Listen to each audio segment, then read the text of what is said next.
সরকারের সিদ্ধান্ত ঘোষণার ক্ষেত্রে যেসব বক্তব্য দিচ্ছেন তা বিভ্রান্তিকর এবং ঐকমত্যের ভিত্তিতে গৃহীত সিদ্ধান্ত অগ্রাহ্য করার শামিল।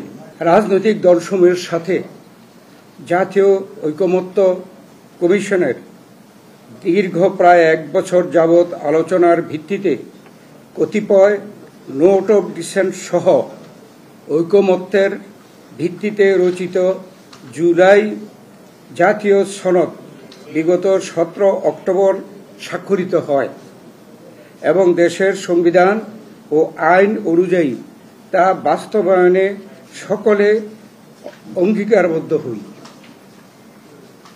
সম্প্রতি অন্তর্বর্তীকালীন সরকারের উপদেষ্টাদের মধ্যে কেউ কেউ জুলাই জাতীয় সনদের বাইরে কোনো বিষয়ে সরকারের সিদ্ধান্ত ঘোষণার ক্ষেত্রে যেসব বক্তব্য দিচ্ছেন তা বিভ্রান্তিকর এবং ঐকমত্যের ভিত্তিতে গৃহীত সিদ্ধান্ত অগ্রাহ্য করার শামিল।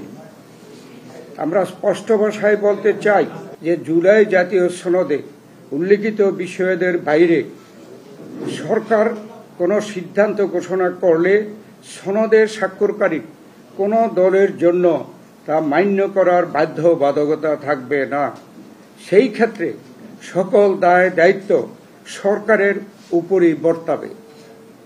এই ব্যাপারে সতর্ক পদক্ষেপ গ্রহণের জন্য আমরা সরকারের প্রতি আহ্বান জানাচ্ছি।